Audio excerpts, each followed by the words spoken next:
rendezvous location. You will no longer be able to dock with us from this point forward. Rest assured, we will keep communication lines open and supply you with information when necessary. Good luck on Bryyo.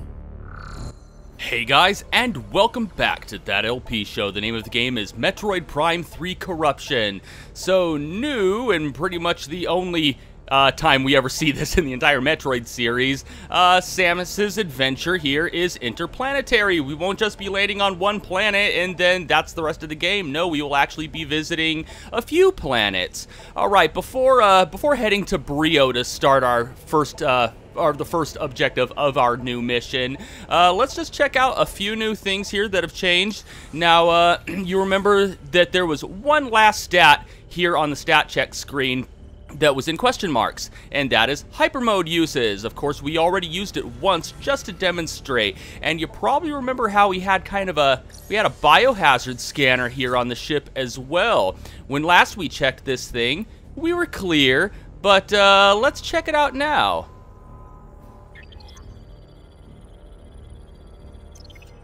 Oh, yep, as I thought, we're screwed.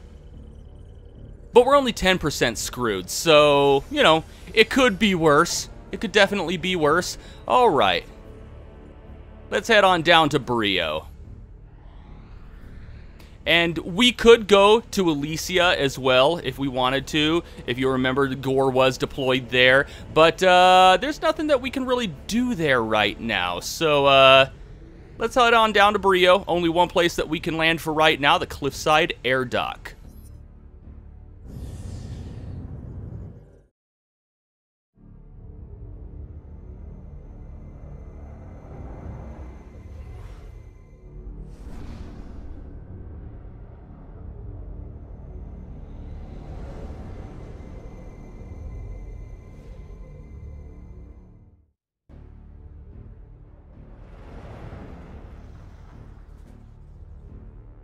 Well, looks like that Leviathan Sea is being protected by some sort of shield.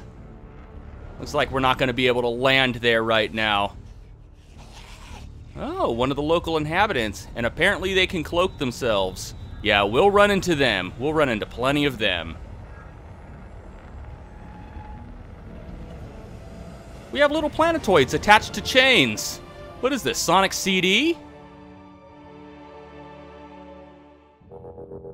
Alright, let's open our scan visor first, because as soon as we step off this bridge, we have a really quick opportunity to scan a creature here. There we go. Can we? No. Oh, crap. I didn't think so. Well, those are night barbs. We'll have plenty of opportunities to scan them a little later. Samus, the Leviathan Sea is protected by an energy shield.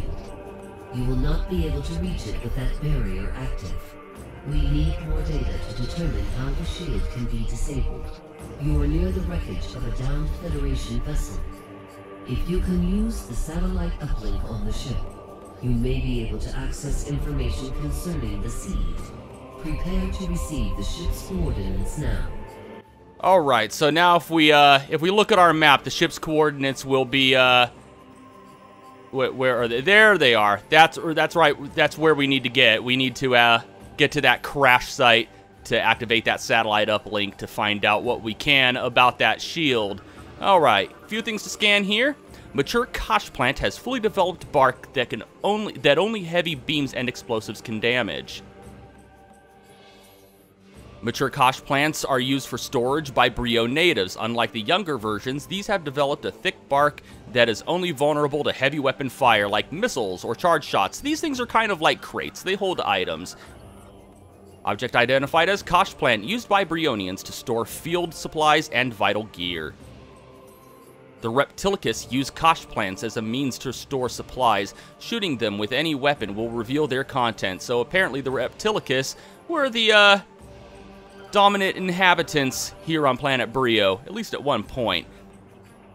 And every planet that we go to has their own version of doors, and this is a Bryyo blue door. Bryyo doors are carved from heavy stone native to the planet. Each door has been designed with a low-level energy shield. Shooting the shield with any weapon will open the door, just like with any blue door. Boop, and there we go. And oh boy. Well, looks like, yeah, Rundus is here. Because, yeah, this guy, ooh, he's still alive. Oh, damn. There's nothing we can do for him right now, so too bad for him. All right, now if we're real quick, we can see this guy over here. Let's see if we can scan him real quick. Ooh, just in time. Reptillicus Hunter. Target can generate a personal cloaking field around its body. Phazon Corruption has granted Reptillicus Hunters the ability to cloak themselves. They use this to their advantage and will hide or move positions while cloaked to gain the upper hand in combat. Reptillicus Hunters are fairly organized despite their primitive nature. Usually attacking in small groups, they patiently wait for their prey to become isolated in a locked area before attacking. Their weaponry consists of an energy whip for close-range assaults and a throwing chakram for long-range attacks. They have adapted to the harsh climates of Bryyo and are quite resistant to fuel gel and heat-based attacks. So yeah, he fades away really quick, but don't worry if you didn't get him. We will have other opportunities to scan them. And this is a Gragnol. Lack of exoskeleton makes it agile but weak to most weapons. Gragnols are vulnerable to most weapons as they have not developed the durable exoskeleton found on adult members of the species. They often travel and attack in groups. If they sense a nearby threat to their hives, they will not hesitate to advance. Their offensive capabilities are underdeveloped, leaving the ability to fire pulses of Phazon energy their only form of attack. So, yeah, that's still a pretty good form of attack, being able to fire Phazon out of your butt. But other than that, yeah, they're pretty easy to dispatch. Alright, a few more scans down here. And this is small Bryyo coffer. It can be destroyed by weapons fire. Outer plating appears fragile. Small Bryyo coffers were designed to be easily transported. Their outer plating is lightweight and vulnerable to standard weapon fire. So, it's just another version of a crate. Bryyo has two of them. They have the Kosh plants and these. Large Bryyo coffers contain energy and weapon supplies, only damaged by heavy weapon fire, like missiles or charged shots. Large Bryyo coffers were originally designed to store items and supplies in locations where Kosh plants wouldn't survive. Their hardened plating makes them resistant to all but the heaviest of weapon fire. So, we can always shoot at those if we're short on supplies. Just in case you didn't know where we were.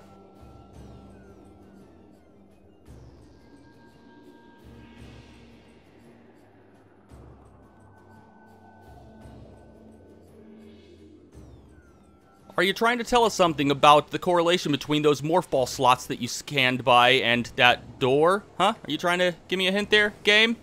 Okay, I'll bite. I will bite. Alright, so yeah, there are morph ball slots here, and there's one over there. We need to get to both of them. Yeah, as we step on this thing, it collapses, so do be careful. Alright, there's one higher up. We can't get to it quite yet. In fact, we can't get to it until we activate this. Unless there's some sort of sequence break I don't know about. But I'm not here to expose glitches and stuff. I'm here to show the legitimate way of passing through the game. You know, as the designers intended. Oh, looks like we have a new creature flying in. They look like night barbs, but a little bit different. Alright, let's go ahead and scan these guys real quick.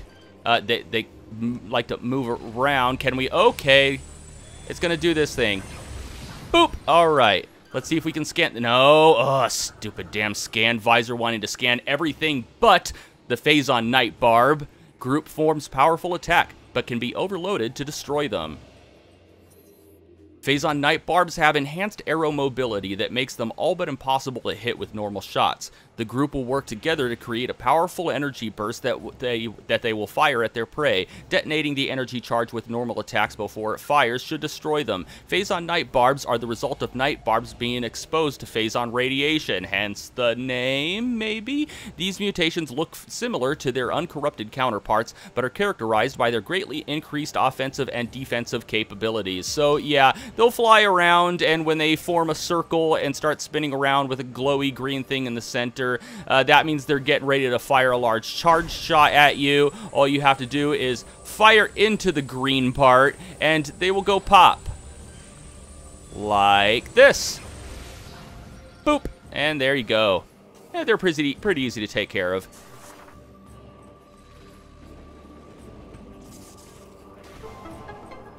All right, and this should open the gate for us.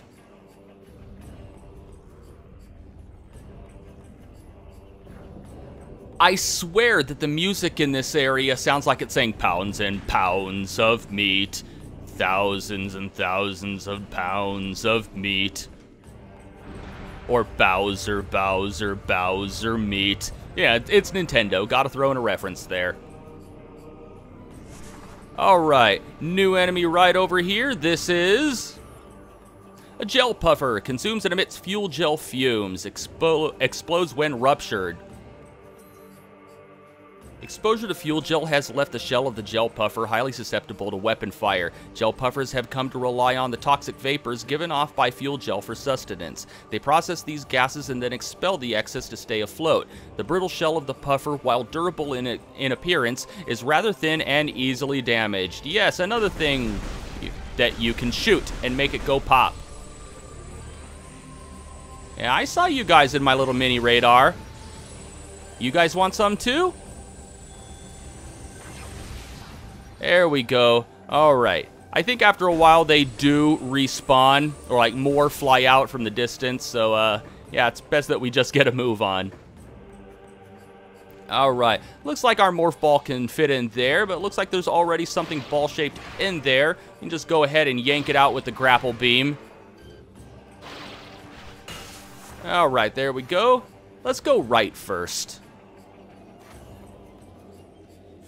Quickly uncurl. New enemy to scan. Don't scan the door. There we go. Sometimes it wants to scan the door, but this is a hopper. Attacks with razor-sharp talons. Pounces from a distance. These aggressive insectoids use small hops to get within striking distance and then pounce, using their talons to tear away at their prey.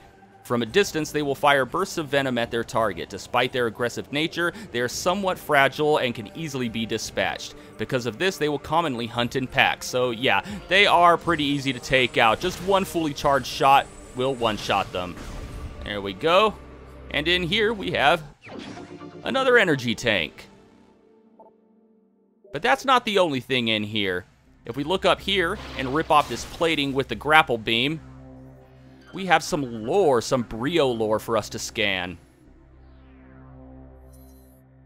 Golden Age. Look now to the past, and to the time of peace on Bryyo.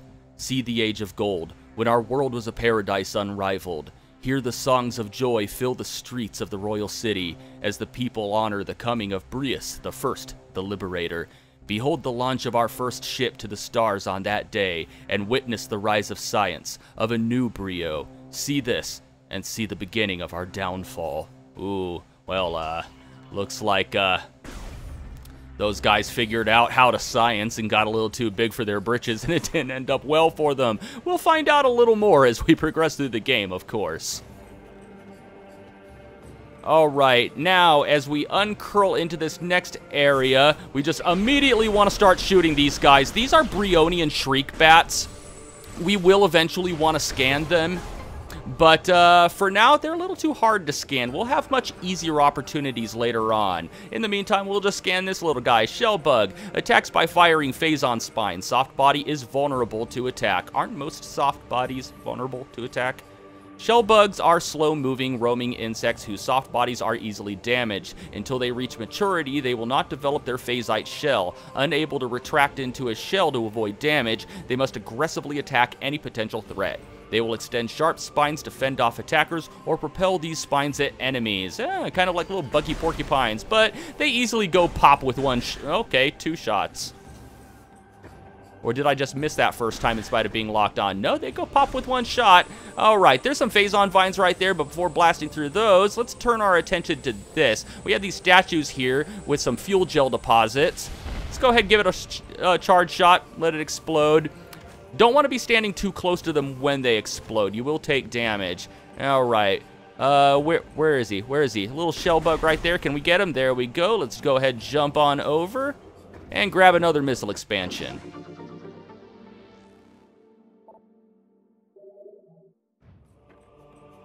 Looks like Rundus found himself a... No, wait, no.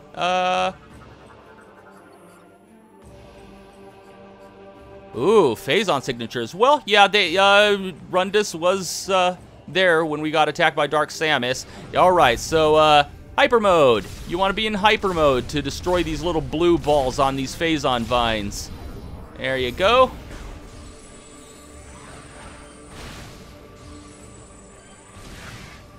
Oh, really? I hit you with charge shot, though. Hey, you dick.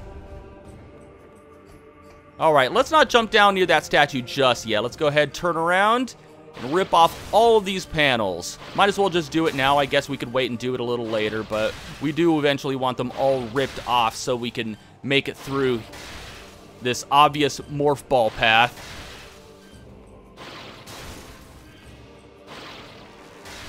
There we go. Let's go ahead and approach the statue.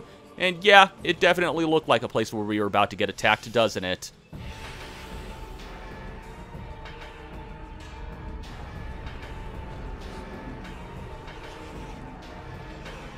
Alright, so these are Reptillicus Hunters. We already scanned one. Scan it if you haven't already, but if you already have, go ahead and open up on them with hyper mode.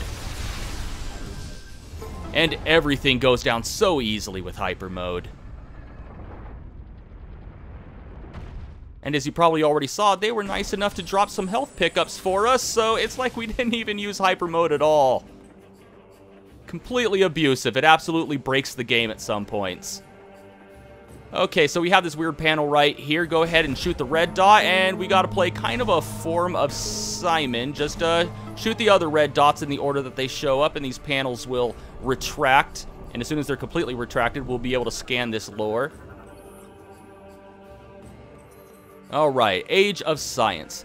The ships of Bryyo sped to the stars in all directions, bearing the banner of peace. Soon we found stellar brethren in the Chozo, the Luminoth, and the Yila. I don't know any other way to pronounce that, because I don't think these guys have ever appeared in the Metroid series before, but okay, moving on. Starborn knowledge came to Bryyo, and we gladly sent our wisdom to our new friends in return. The hearts of Bryyo were filled with pride, and they honored the lords of science for all the wonders we provided. As the time of new Bryyo came to be, the old ways faded. The cries of joy from those who honored science covered the angry shouts of those who mourned the old ways, the primal traditions. Sounds like there was some internal discord right there. Some religious factions of the Bryonians didn't like the science. Alright. Let's go ahead and scan these guys right here. A little hard to see, but we'll eventually get in there with them, but we can only scan them from out here. Korba works with Snatchers to feed, vulnerable to concussive blasts. The Korba is a vicious, resilient bioform. It prefers to lurk above its hunting ground, waiting for prey. The Korba relies on the smaller Snatchers to levitate victims to a point where the Korba can devour them. What the Korba cannot digest, it expels to feed the Snatchers. This symbiotic relationship works well for both the Korba and the Snatchers. And these little blue guys down here are the Snatchers, obviously. Snatcher works with Korba to feed, vulnerable to concussive blast. Yes, they are. Snatchers are cunning, albeit weak bioforms. Unable to kill most prey on their own, they rely on the stronger Korba to do the work for them. Snatchers will swarm onto a target until it is overwhelmed. Once they have their prey, they use the power to levitate, lifting the victim to the point where the Korba can devour them. What the Korba cannot digest, it expels to feed the Snatchers. This symbiotic relationship works well for both the Snatchers and the Korba. Well, a little bit of deja vu there. Okay, well, looks like we can't jump across. Got to be another way across there. Got a weak-looking rock right here, obviously. Power bomb. Alright, let these guys just go ahead and grab us. Like the scan said, once enough of them grab onto you, they'll start to levitate.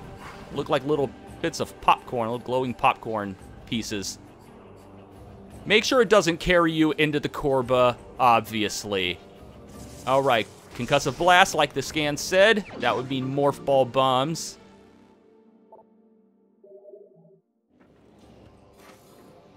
Alright, let's go ahead, hop over here. And that's how we get across. There will be an easier way later. Go ahead, rip off this shield.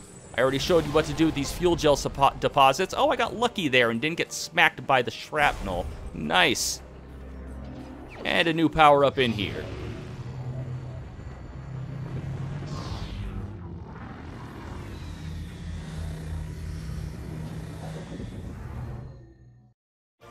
And we get another feature of the grapple beam, the swing grapple, or the grapple swing, whatever you want to call it.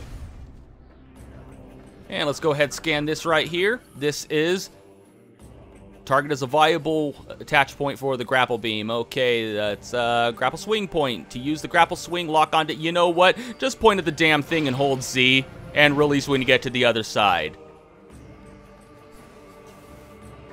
It's so easy, I don't know why they needed that many words to explain it. Oh, looks like we got some puffers in here now. Go ahead and take them out because we are going to have to swing across there, and we don't want those things smacking into us, or we don't want to smack into them. They go pop, and then they expel gas, and it smells bad and hurts.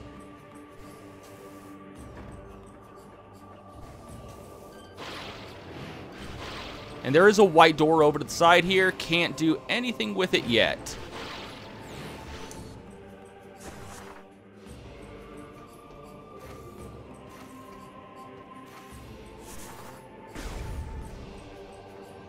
Alright, as we're backing through this hall, let's go ahead and keep our scan visor open. We are going to run into a new enemy, which looks similar to an old enemy, but it is different. You can probably tell because it doesn't have the big shield on its back, but this is just a plain old Reptillicus, not a Reptillicus Hunter, just a Reptillicus. Teleports across short distances, highly aggressive and territorial. Scans indicate a mutation that allows the Reptillicus to teleport over short distances, commonly used as a combat tactic to corner and trap their prey. The Reptillicus appears to suffer from Phazon corruption, and all higher thought processes have been replaced by savage bloodlust. This corruption has also increased their resistance to heat-based attacks and fuel gel, but not to the almighty hyper mode.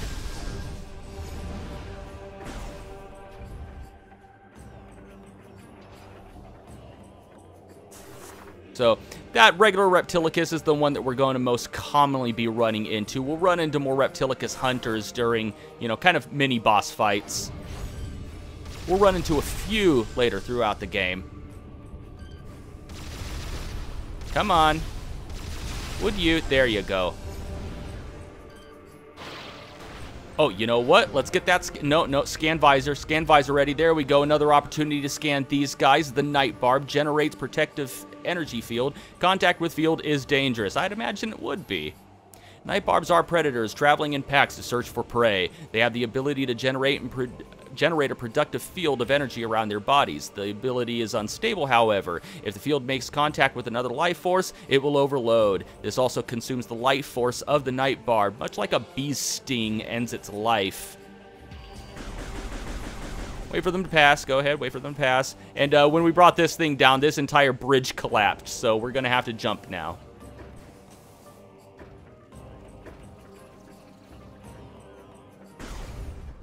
All right. Oh, more ice. And, whoa, is this one alive? Is this one alive?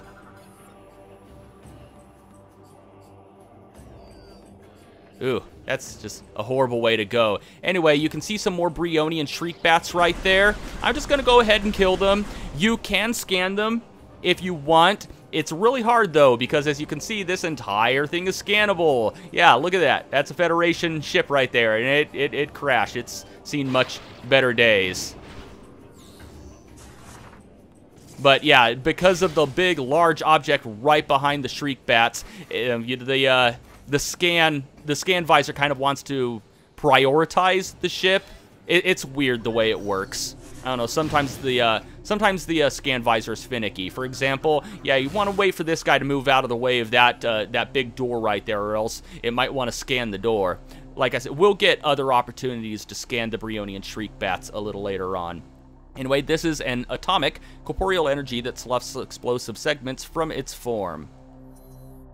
Atomics are creatures composed entirely of energy. A strong energy blast is adequate to destabilize the atomic and cause it to explode. They are sustained by their core, which generates a constant supply of electricity. When an abundance of energy has been produced, the atomic will discharge a section of its body in the form of an explosive projectile. When near sources of energy of opposite polarization, the atomic will respond aggressively, i.e., if you use your charge beam, it will kind of just charge at you. So these things kind of remind me of what were they called? I can't remember. They're the little electric ball guys from Metroid Prime 1. I'll probably remember at some point, but they're also a lot like Resbits from Prime 2. Okay, go ahead. You can either use a missile or a charge shot to blow those latches off.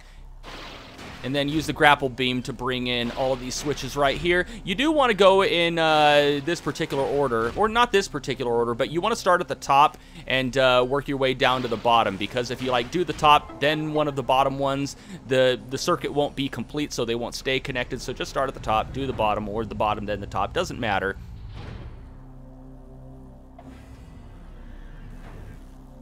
All right, let's see what information we can find from this satellite uplink.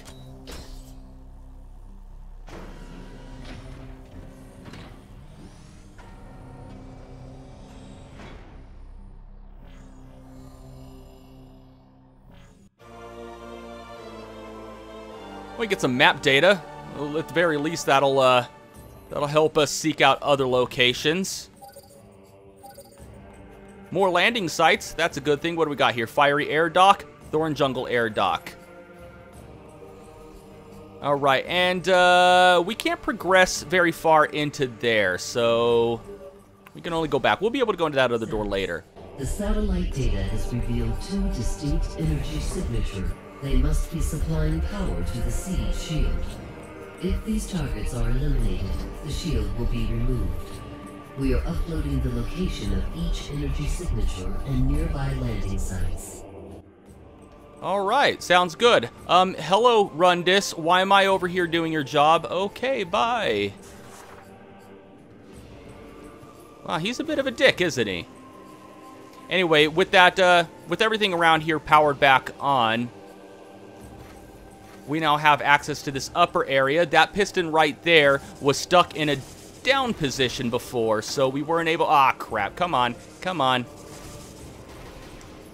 All right. Well, it's going to come back down. What a waste of time. Wait for it to go back up.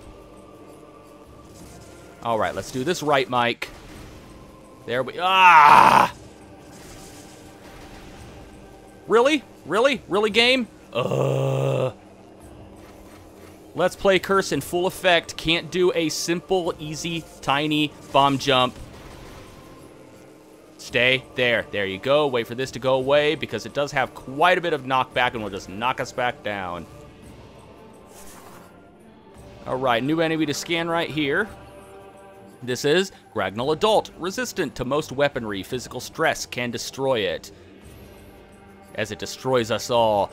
The large tail that characterizes Gragnal adults is also their weakness. If pulled with enough force, it will tear them apart. An explosive blast will temporarily incapacitate them, making them easier to target. They possess the ability to generate an energy shield around their bodies, preventing beam shots from damaging them. They are cunning predators, flying through their turf in search of unwary prey. They use bursts of Phazon energy to overwhelm their targets, and then swoop down to finish them. Maturity has provided them with a very durable exoskeleton, but they are nothing compared to the power of Yoink Dead. Yoink Dead. All right, let's get this missile expansion.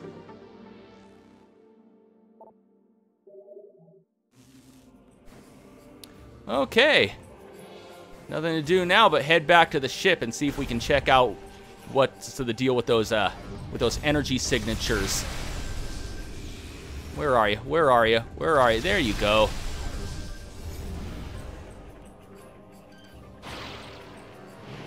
Ooh, yeah. Just a reminder, you do want to be careful when swinging across because, yeah, those night barbs, as tiny as they are pretty effective at knocking you off the grapple beam. Make ourselves some stairs.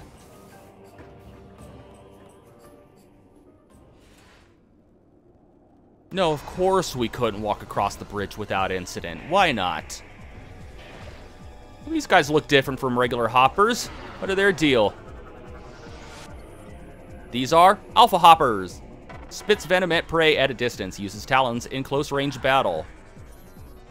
Alpha Hoppers are characterized by their unique color and durable hide. They are highly territorial and will attack any creature who wanders too close to their nest. When hunting in packs, they will often keep their distance while others move in to attack at close range. Like all hoppers, their legs end in sharp talons and can be used to shred through any prey that gets close enough. They sound dangerous, but I too am dangerous with hyper mode.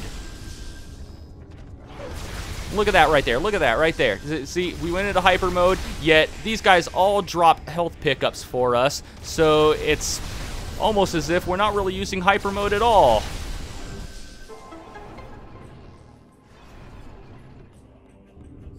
I tell you, it's completely broken. Completely broken. So easy to abuse.